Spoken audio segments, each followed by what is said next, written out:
Et yo les gars, j'espère que vous allez bien. On se retrouve aujourd'hui pour la vidéo du mois, la vidéo plaisante à tourner. Effectivement, c'est la vidéo achat manga du mois. Posez votre cerveau, regardez-moi déballer tous les mangas que j'ai à vous montrer de ce mois-ci.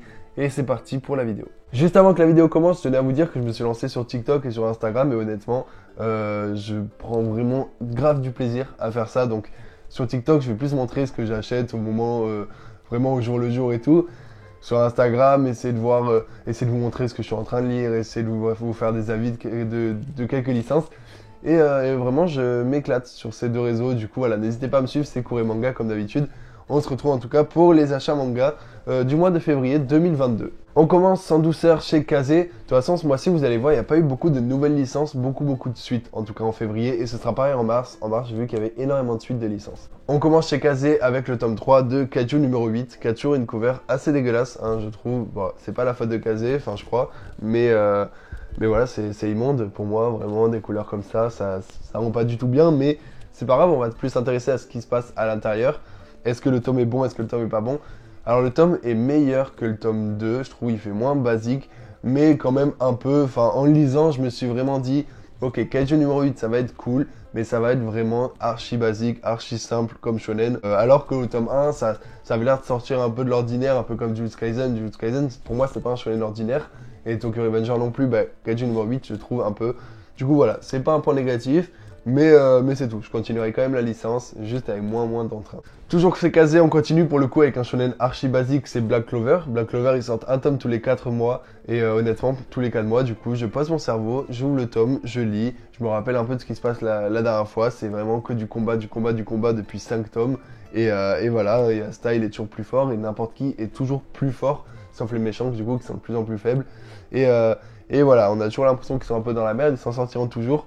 Mais on accepte parce que c'est Black Clover, j'ai l'impression que ça prend un peu la tournure que prenait Fairy Tail et du coup c'est pas négatif, c'est Black Clover, c'est tout, donc je continuerai, mais c'est vrai que c'est pas incroyable comme manga. Enfin pour finir chez Kazé, on finit avec Mashle le tome 7, donc que je n'ai pas encore lu, mais qui m'a l'air tout à fait incroyable, avec Mash avec une raquette de tennis que vous pouvez voir là. Voilà, donc je sais pas du tout à quoi m'attendre avec ce tome-là. De toute façon, ils ont l'air d'être à chaque fois archi déjantés dans leurs histoires, donc ça peut être que du plaisir. De toute façon, moi j'avais kiffé les 6 premiers tomes, donc on verra ce que ça donne la suite. Mais pour l'instant, j'ai archi hâte. On verra, je vous en dirai plus du coup sur Instagram quand je l'aurai lu. On va continuer chez Glénat tranquillement avec une suite de mangas un peu décevante malheureusement, c'est Shangri-La Frontière, le tome 3. C'est vrai que le premier tome pour moi m'avait pris une grosse claque, une aventure qui se lançait, qui était incroyable, dans un univers incroyable et un personnage archi fort. Le tome 2 était tout aussi cool avec le début de la cavale, etc. Le tome 3 est un tome assez transitif finalement, un tome de transition où c'est vrai que là on va suivre vraiment des quêtes pour aller à un objectif et tout. C'est vrai que l'histoire se pose un peu plus, c'est vrai que c'est un point positif et à la fois négatif. Le tome est beaucoup moins bon que les autres je trouve, mais voilà, c'est pas pour autant que la licence maintenant va être moins bonne. Il est bon, mais moins que les autres. Donc je continuerai quand même bien évidemment. Mais je ne sais plus à quoi m'attendre. Enfin chez Glénat, on finit avec une licence que je n'ai toujours pas lue, mais pourtant que j'ai fini. Donc j'ai fini, c'est-à-dire que j'ai tous les tomes, mais je l'ai toujours pas lu. Effectivement, c'est Terrarium. J'avais eu le premier tome d'un pote et j'ai acheté les 3 autres tomes. Voilà, donc de toute façon, cette licence pour moi, c'est des covers magnifiques hein, avant tout. Voilà, bon, c'est bien évidemment pas pour ça que je l'ai prise, c'est parce qu'en ce moment j'ai envie un peu de m'évader, j'ai envie de voyager. On peut pas, il y a le Covid et puis j'ai cours. Mais c'est vrai qu'ayant envie de voyager, cette licence m'a l'air tout à fait du coup adaptée à mon envie parce qu'elle a l'air juste très contemplative quoi. Tu te poses et tu regardes et ça a l'air magnifique à la fois. Je sais pas, je l'ai jamais lu, je sais même pas de quoi ça parle, mais juste ça m'a l'air de me faire voyager juste par la lecture. C'est pour ça que j'ai hâte de le lire. On continue chez Meian, hein, effectivement ça faisait longtemps que j'avais pas acheté chez Meian. Et on continue avec le tome 18 de Kingdom. Enfin je continue Kingdom. Les gars, je vais essayer de me faire à peu près 1 ou 2 tomes par mois de Kingdom pour essayer un peu d'avancer. Certes, ça va pas avancer à une vitesse phénoménale, hein, mais vraiment à 2 tomes par mois, tu te fais bien 24 tomes en un an et je pense que ça me suffit amplement. Sachant qu'en ce moment, je suis en train de lire 20th Century Boy et que du coup, je n'ai le temps pour lire aucune autre licence. Hein, donc c'est pour ça que j'ai pas eu Terrarium, Mashle et tout. Le tome 18 non plus, surtout que Kingdom, ça fait 4 mois que j'ai arrêté, ça fait 4 mois que j'ai lu le tome 17 et du coup il faut que je me replonge un peu dedans avant de lire le tome 18 mais ça me hype trop et même si j'ai pas encore lu le tome 18 je continuerai à acheter le tome 19-20 comme ça j'en lirai plusieurs à la suite parce que je pense pas que c'est une licence qui se lise un tome par un tome. enfin du moins avec ce que j'ai lu jusqu'au tome 17, ce n'est pas le cas. Donc voilà, on continuera, je donnerai mon avis sur Instagram comme d'habitude. Toujours chez Meian, on continue avec la licence de l'éditeur, je trouve en ce moment, c'est incroyable, j'en ai vu des avis positifs partout. C'est bien évidemment Gannibal, un manga d'horreur sur du coup des cannibales, qui est incroyable. Comme vous allez voir, j'ai lu la moitié du tome 1, même si je suis sur 20th Century Boy, vraiment, ça m'avait trop hypé, et du coup j'ai commencé la lecture et c'est fou, vraiment, c'est masterclass, c'est incroyable. En ayant lu Kingsgain, Doubt, Judge et tout, je savais un peu à quoi m'attendre en lisant des mangas d'horreur. Ça n'a rien à voir, hein, l'ambiance est 1000 fois mieux, c'est hyper immersif, hein, le mystère est hyper bien mené. On est autant perdu que le personnage, on a l'impression d'y être, c'est fabuleux. Donc voilà, lisez-le, hein, si vous avez l'âge de le lire, hein, bien évidemment, ne lisez pas ça si vous avez 11 ou 12 ans.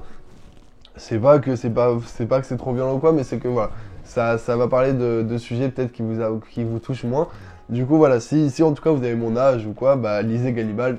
J'ai lu que la moitié du tome 1, mais je sais que c'est une dinguerie. Surtout que ça se termine en 13 ou 14 tomes, j'ai vu. Donc voilà, n'hésitez pas, allez-y. On finit chez Meian avec des tomes que je voulais me prendre depuis longtemps et que j'ai réussi à avoir en échangeant contre d'autres tomes de ma mangatech.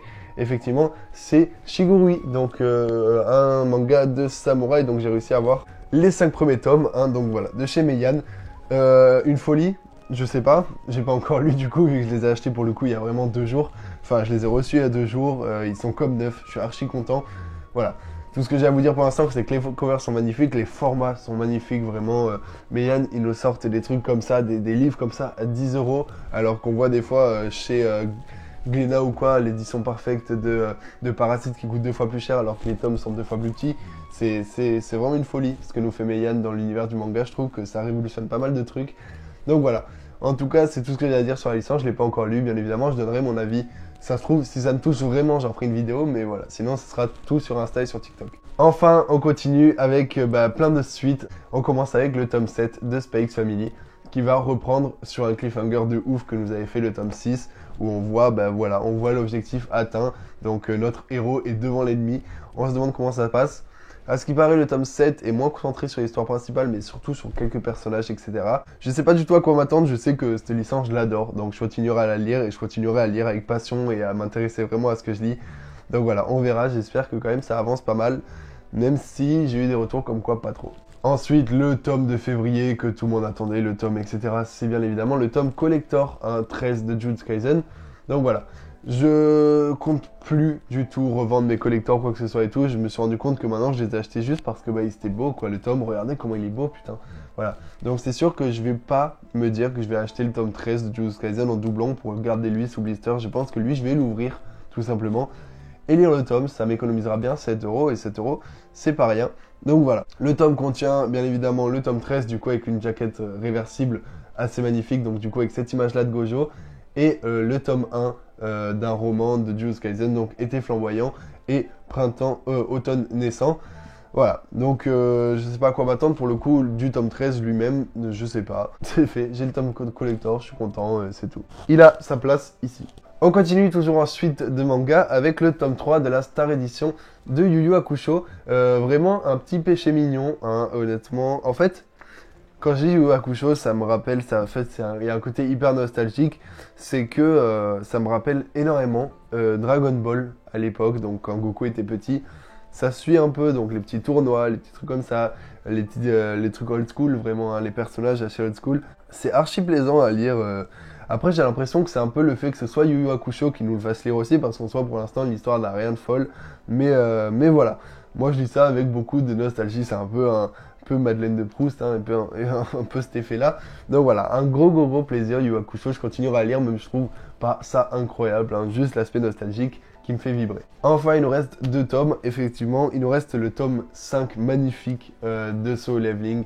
Voilà, ce tome-là avec une cover, de toute façon, vous allez voir, qui est tout à fait splendide, hein. Un tome toujours très Solo Leveling, hein, de la baston. Sinnoh, il devient absolument incroyablement pété, donc maintenant il peut adopter tous les méchants, si j'ai bien compris. Voilà, il est recherché, etc. On en apprend plus sur sa famille, c'est cool, il commence à vraiment y avoir un univers vraiment international dans le truc, où voilà, Sinnoh il est plus tout seul, c'est vrai que là pour le coup...